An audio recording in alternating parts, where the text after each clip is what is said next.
자, 이번 시간에는 배열의 이름에 대해서 좀 살펴보도록 하겠습니다. 여러분들 흔히 C를 처음 배우실 때 그 배열의 이름은 배열의 주소이다 라고 배우는 경우가 많이 있는데요. 사실은 배열의 이름은 정확히 말하면 배열의 주소가 아니죠. 근데 많은 이제 분들이 배열의 이름을 배열의 주소로 알고 있는데, 그럼 지금부터 정확하게 배열의 이름의 의미가 뭔지 그걸 좀 살펴보도록 하겠습니다. 자, 그럼 이제 배열의 이름을 정확히 살펴보기 위해서 잠깐 화면에 있는 코드를 보도록 하죠. 여러분이 이 첫 번째 줄에서 가만히 보시면 변수의 이름은 n이죠. 그리고 n의 데이터 타입은요, int가 되겠죠. 이렇게요.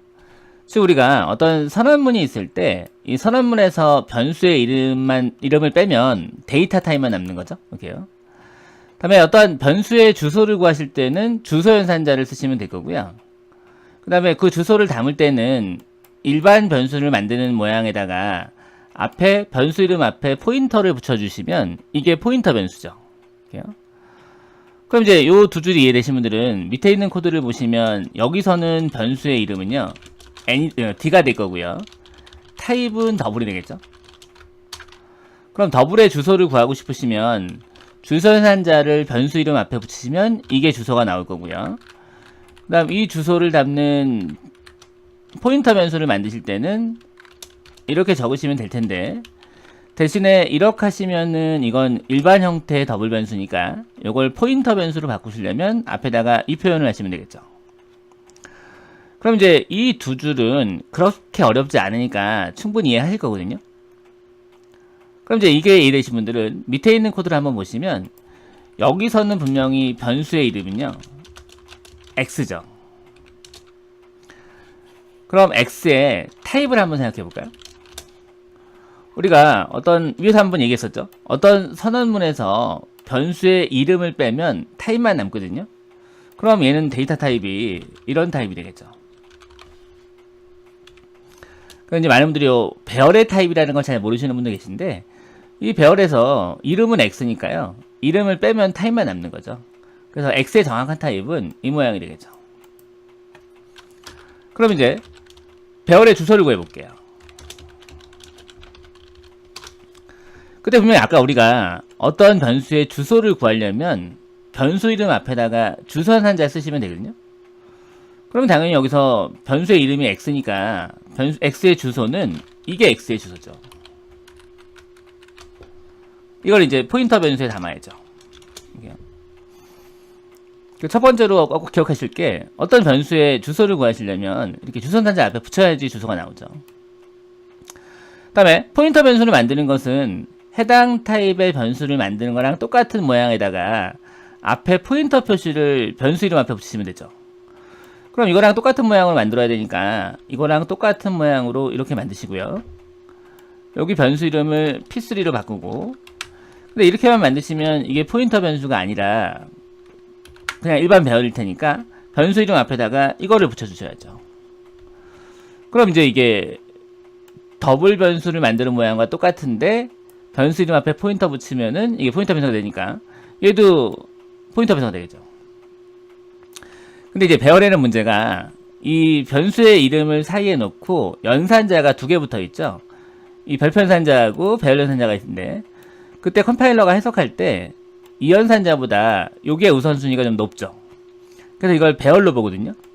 그래서 이걸 배열로 보지 말고 포인터로 봐달라고 하기 위해서 우선순위를 높이기 위해서 이렇게 가로를 붙여주시는 거죠. 그럼 바로 이게 배열의 주소죠.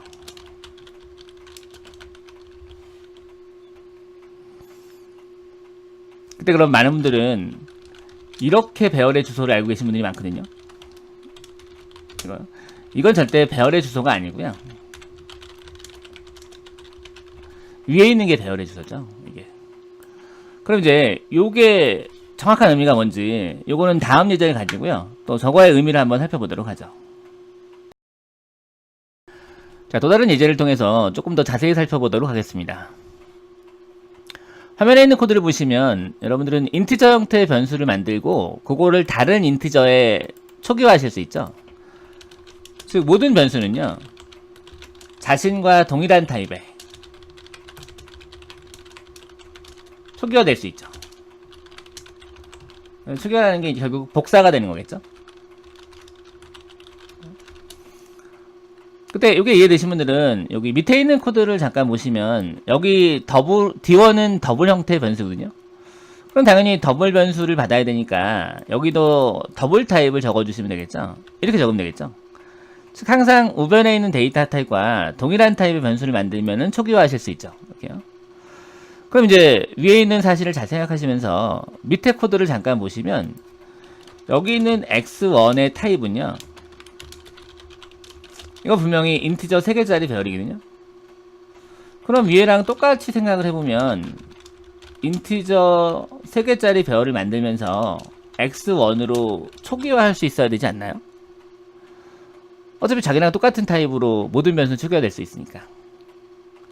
하지만 이 배열은 보통 메모리를 차지하는 양이 많죠. 그래서 C 문법에서 배열은 초기화가 될 수 없죠. 그러니까 자신과 동일한 배열로요, 초기화가 될 수 없는 거죠.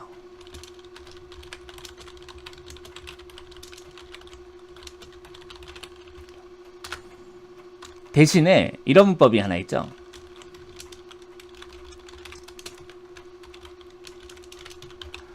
배열의 이름은요, 자신의 첫 번째 요소로, 주소로 암시적 형반하면 되죠. 이게 무슨 얘기냐면 이 x1은 분명히 배열이거든요. 근데 이 배열의 이름은요, 자신의 첫 번째 요소 1이죠. 요 1의 주소로요, 암시적 형반하면 될 수 있죠. 그때 1은 데이터 타입이 인트저겠죠.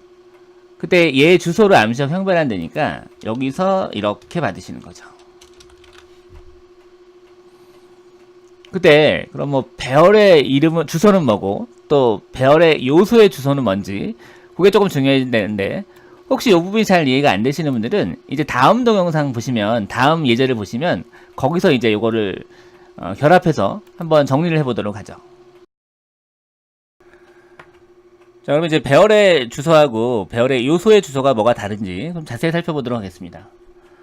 먼저 여러분들이 이렇게 메인에서 인티저 3개짜리 배열을 딱 만드시면 메모리에는 3개짜리 배열이 하나 만들어지겠죠. 뭐 이런 식으로 배열이 하나 만들어질 거고요.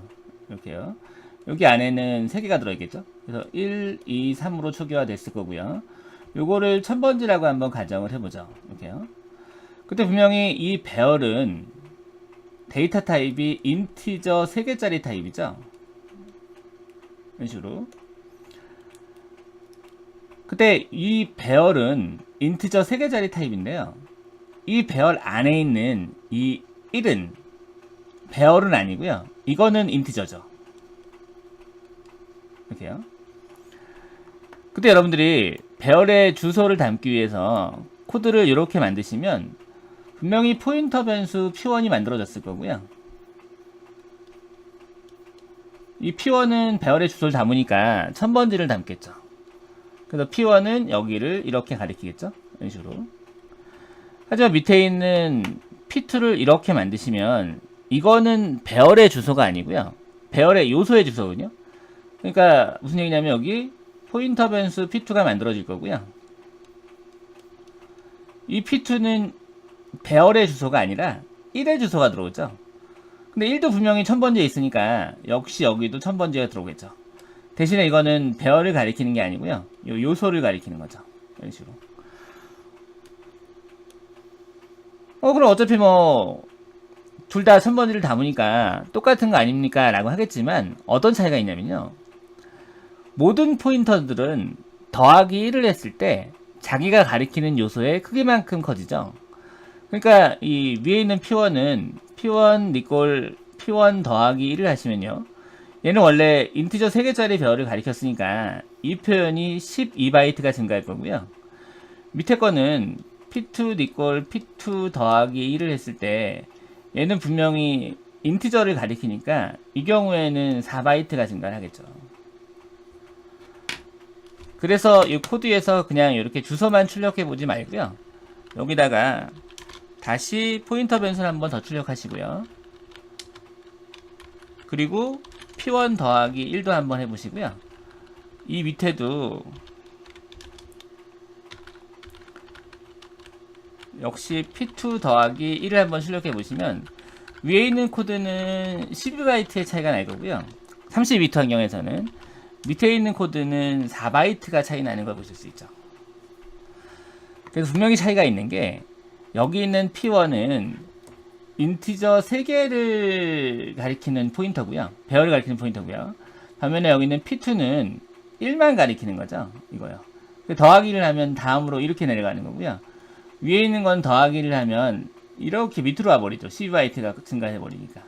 여기를 가리키는 거죠. 많은 분들이 배열의 주소하고 배열의 요소의 주소를 헷갈려 하시니까 요거에 대해서 좀 명확하게 정리해 놓으시면 될 것 같습니다. 자, 이제 P1, P2의 차이점이 이렇게 더하기를 했을 때 12바이트 증가하고 4바이트 증가한다는 거 외에도 또 다른 관점으로 생각해 보실 수 있는 게 지금 P1은 배열의 주소군요. 그렇기 때문에 이 P1을 역참조를 하시면요. 이렇게 역참조를 하시면 어떤 주소를 역참조했으니까 그 요소가 나오겠죠. 그럼 P1은 배열의 주소니까 역참조 P1을 하시면 이건 배열이 나오겠네요. 그러니까 여러분들이 여기서 역참조 P1까지 해주시면 여기는 배열이 나왔을 거고요. 이제 배열이니까 0번째 요소에다가 10을 집어넣으면 이 첫 번째 요소가 이제 10으로 바뀌었겠네요. 여기서는 이제 요거를 빼주시면 우선순위가 요 배열 연산이 높기 때문에 꼭 가로를 쳐주셔야 되고요. 이렇게 만들어야겠죠. 반면에 지금 P2는 요소의 주소거든요. 그러니까 결국은 타입이 인티저 포인터인 거죠. 이렇게요.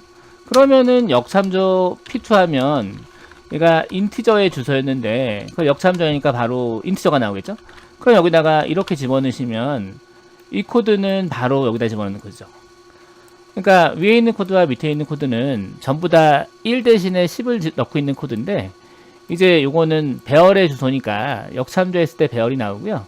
거기에 0번째 요소에다 갖는 거죠. 하지만 P2처럼 이렇게 만드시면 이거는 이제 바로 인티저의 주소니까 역참조해서 쓰시면 되겠죠. 결국 요거만 정확히 이해하시면 이 표현이 2차, 3차 배열이 되더라도 다 똑같은 원리로 돌아가는 거거든요. 그래서 이제 우리가 배열의 이름은 배열의 주소다라고 생각하면 참 이해하기 어려운 현상들이 많아지는데 그렇게 생각하지 말고 배열의 이름은요. 배열의 첫 번째 요소의 주소로 암시적 형변환되고 있는 원리가 되는 거죠.